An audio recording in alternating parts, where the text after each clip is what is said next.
Na ni, diolch yn fawr. Croeso nôl i'n hail sesiwn panel y bore yma.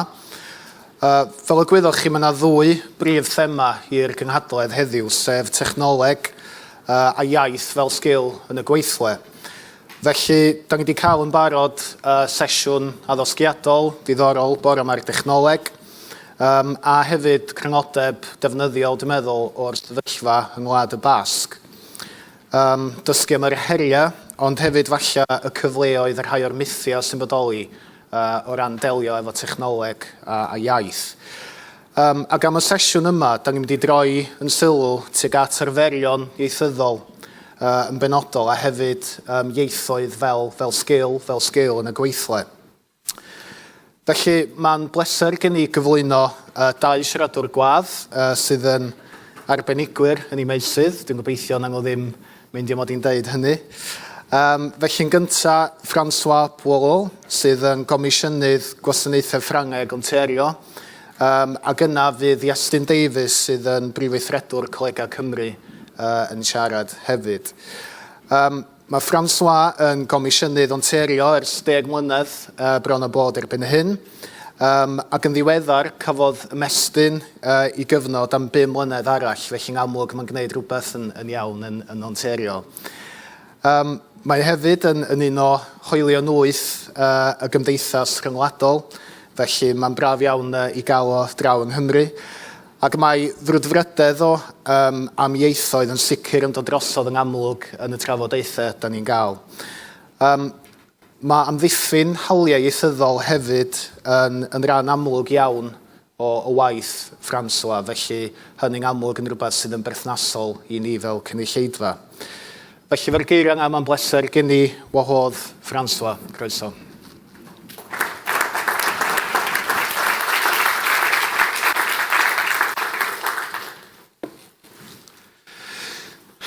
Bore da. Now here's my Japanese attempt in a Basque region, but in this context. Mai un braf bod uma. Gobe dio I weld hael. Oes hael un umbre? That's it.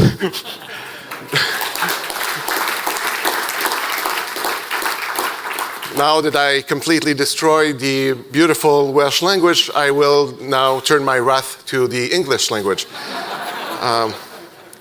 Dior Mary, my friend, my colleague, thank you very much for organizing and for inviting me.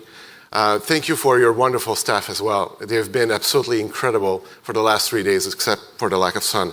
But you may not have that power yet. So I would like also to thank the Irish delegation for making sure that I'm completely sleep deprived. All right then. I'm nervous.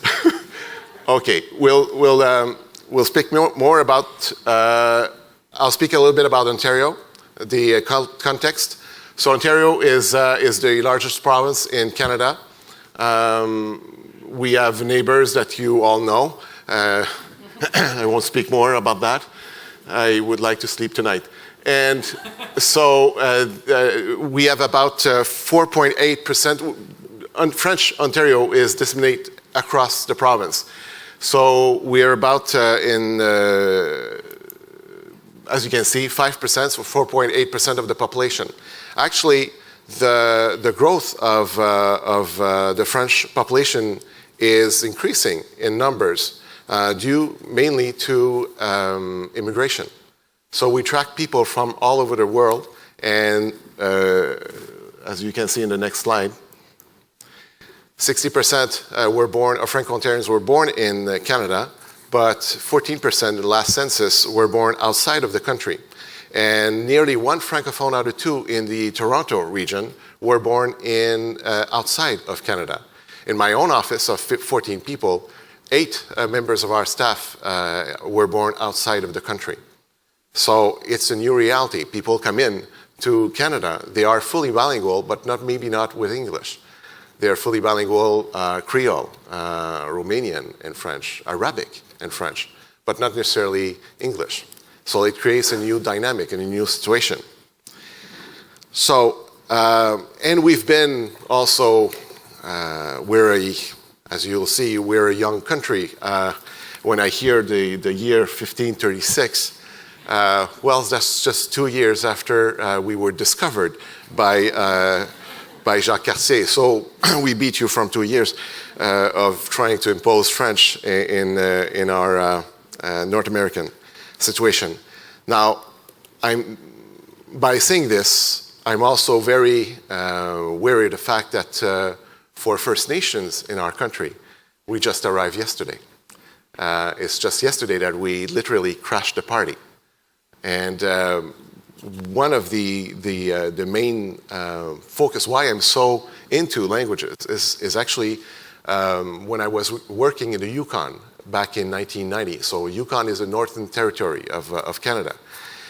And when I was there, Mrs. Angela Sidney died. Mrs. Sidney was the last person on earth who was speaking Tagish. So when she passed away, the whole language died with her. It's incomprehensible that something like that can happen. So we have so much work to do in regards to First Nations back in our country. I'm just glad that our current government is, and actually the government prior to that also are recognizing that we have to make immense efforts to listen and to actively promote and do something about First Nations cultures and First Nations languages. I'll stop at this point because I am the French Language Service Commissioner, so I've got another specialty. Now, what does it take for a community in a minority setting situation to thrive, to survive? And I apologize, I will repeat a lot of what Jeremy has said earlier on. It was very interesting, Raphael as well. What you need is to speak the language within your family. That's core, that's very important. And then where? Well, school. School is also extremely important. And then the language of work, which we'll speak about. And then leisure as well. You have to have fun in your language. You have to have cultural activities. So all of this is extremely important, and they're all interconnected. Now, what does the state play? Does the state play a role in this? Absolutely. It plays a crucial role in two things. Making sure that the act, for instance, that the language is recognized on a symbolic level. That, that your language is important. Sending the message that it's normal to speak the language, your language, that it's okay. So sending out the symbolic gesture, having two acts, same as here, I'm sorry, not two acts, having two legal interpretation of the same act that are equal, have equal force within courts. So that is extremely important. For instance, in Ontario, 30 years ago, no one would have thought possible to have license plates in French in our province. Today is seen as yeah, sure, why not? It's normal. It's apolitical, which is also extremely important. But you need also, the state needs also to be proactive. I spoke about school, but there's more to it. So I'll say very few words about the French Language Services Act. The goal, obviously, is to making sure that the 5% of the population receive services and communication and services. So the Act talks about communication and services. So it means it has to mean two different things. It's not just translating a document, it's making sure that you receive the proper services. And so to all ministries and departmental organization. The interpretation of the French Language Services Act is the court said in a very important test case back in Court of Appeal was in 2001, and that is a quasi-constitutional act, so which means that the French Language Services Act is one level above all the other laws of the Legislative Assembly.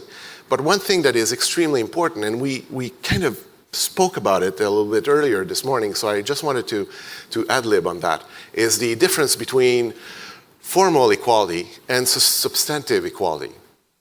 So the formal equality is that everyone is treating in the same way. But the substantive equality is that you have to do a little bit more to making sure that people are actually treated in the same way. For instance, everyone can take the train, right?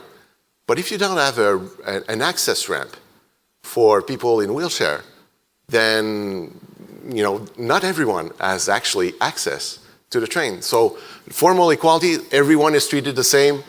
That's it. You're all equal to the law, and everyone is treated the same. But if you don't make the effort of having an access ramp, then it's not substantive equality. It's just formal equality. And the role of the state is to make sure that you have substantive equality as well.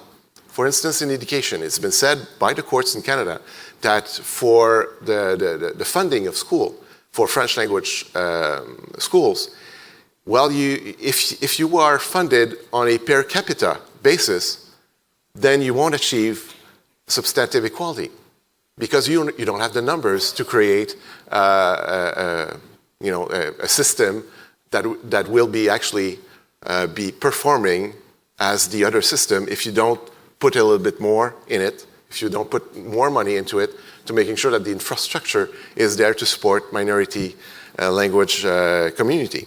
So that's certainly something very important. Putting the act in the active, what we mean at that is that as I said, we need to create workplaces, cultural spaces, recreational spaces, education spaces, family-related spaces, creation of symbols as well, as I spoke earlier on, so that the person in a minority language situation, and I'll speak to Franco-Ontarians, will understand that it's okay to speak French in Ontario. But it's not just okay to speak French. You have to make sure that the services are there, and I'll speak to it in a few seconds. I'm just going to switch to education, because education is core. We fought so hard to make sure that we have control of our education system. And back in 1912, the Ontario government, see, I can go back in history too. So back in 1912, there was a Regulation 17, in which the use of French language was prohibited in classes throughout Ontario. And what happened with that is that it created a huge backlash within the Francophone population, and that's where Francophone population began to create associations. They created a newspaper, Le Droit, in the Ottawa region.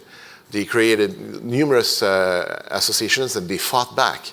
There was this episode, women at the time, they wore a big hair with hats.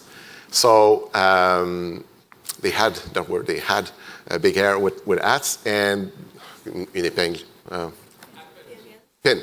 So they used pin. So there was one point where the police came to a French school to arrest the teacher who was still continuing to teach French. And so the mothers came and took their pins out of their hair and threatened the police officer. So they came back in force, but during that time, the teacher fled in the backside so that she wouldn't have a fine or being in prison. So it was repealed in the late 1920s, and just last year, the Ontario government made an apology in regards to Regulation 17. But still, generations were lost because of that. So we need an education continuum. Right now, constitutionally in Canada, what is protected is education in elementary and secondary school. But it's not enough. We need a continuum learning education, so early childhood and post-secondary education as well.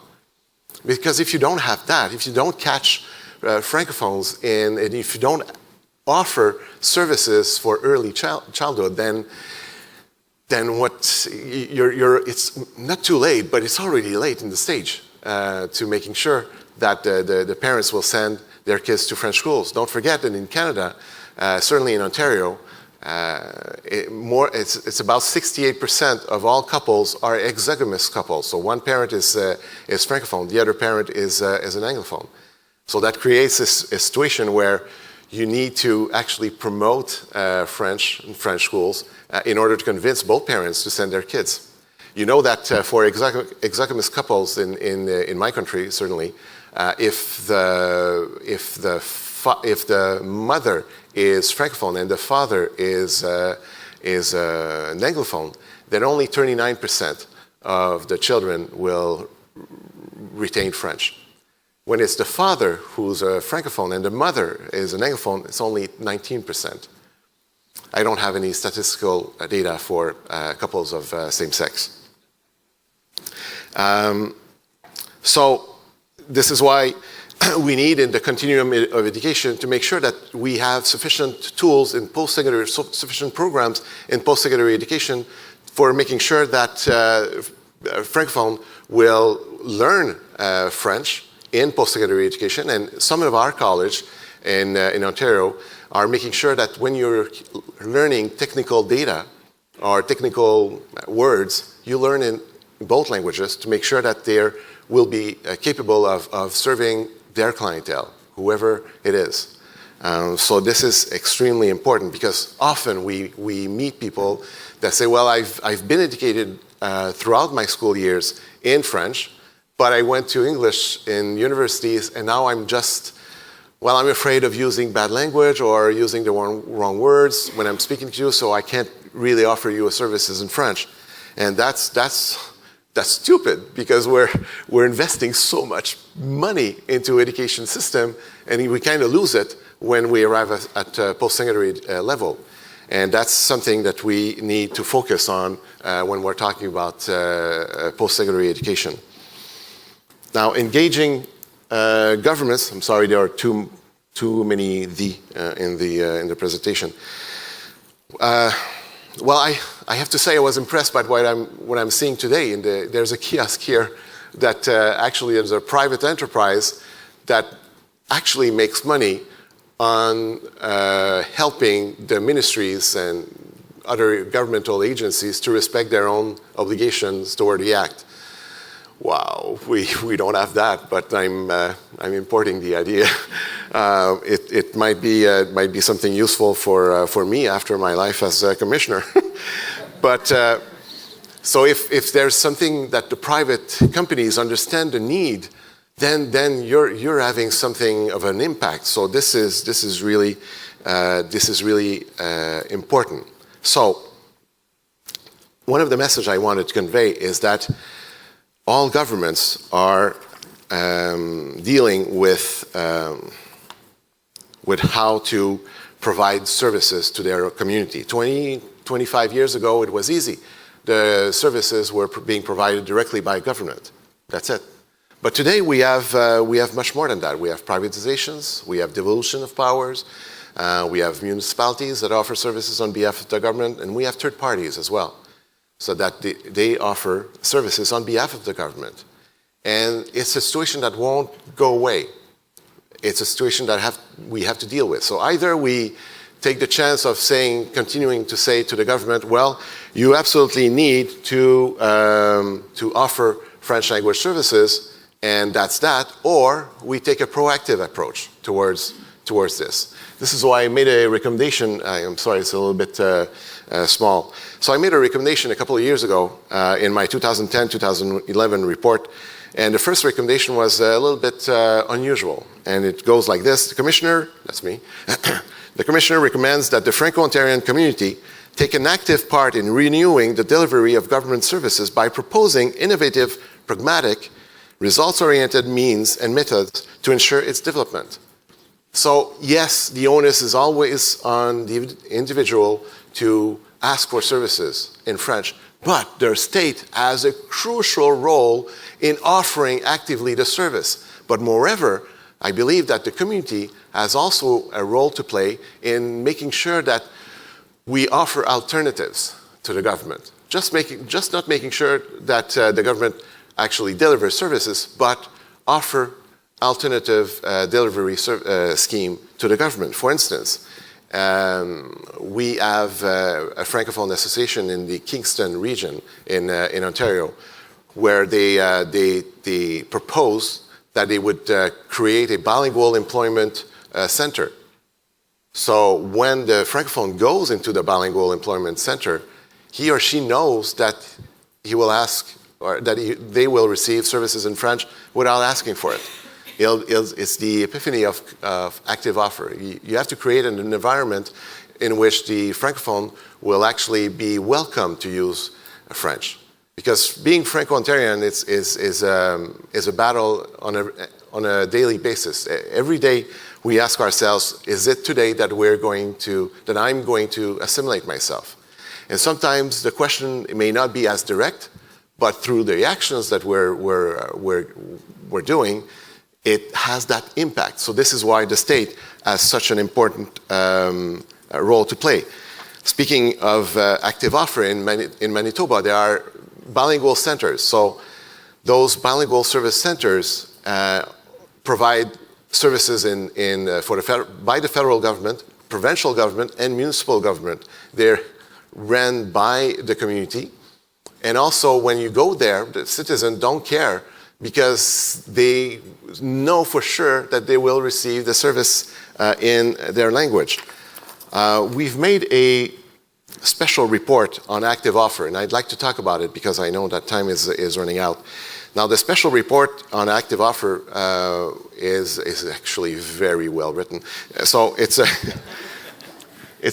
report that talks about the fact that we need to create the environment in which the Francophone will be comfortable. So there are 6 essential points. You need to inform the client. You need to, so all the signs, everything needs to be there. But first contact is also crucially important. I remember being in the northern region of Ontario and seeing, I was in a Service Ontario Centre, and the clients were speaking within each other in French. The employees were speaking to each other in French as well. And every signs were in both languages. And when the person arrived at the counter, the first contact, how may I help you? And then the client switched, spoke English. And that's it. I was like, so making sure that the client has a real choice. Every Francophone in Ontario has heard the sentence, sorry, I don't speak French. We've all heard it. But there are many ways of hearing it. There's even someone who wrote a book about that, sorry, I don't speak French.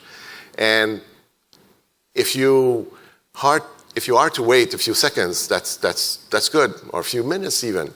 But if you arrive and the person behind the counter says to you, sorry, I don't speak any foreign language, in your own country, when you're being told that, it doesn't send the right message. It doesn't send you the choice. It happened to me, by the way, and it happened to me also that I was waiting for a booth, and I saw the English, Français sign, so I was waiting for that booth. When I arrived, I said bonjour, and then the person behind the counter responded in English. I pointed the sign, and the person behind the counter looked at the sign. I assure you, I'm probably the last person you want to do that in my province. So the service needs to be culturally appropriate as well. And you have to comfort the client that he or she will actually receive the service in his own language, and it has to be equal or equivalent quality. If the service is not of equal or equivalent quality, then all of this is for naught. This is a key sentence from John F. Kennedy. I put it out there because I wanted to make sure that we understand that community have a key role to play in making sure we offer alternatives to the government, not just asking for services that are culturally appropriate, but making sure that for the government, they are searching for solutions. They are searching for innovative solutions, and they are searching for the less costly solution as well. So we have to be out there and making sure that we can propose some scenarios to the government. On this happy note, it's been read here for a few seconds, so I'm just going to close on this, and hopefully you'll have questions. Diolch.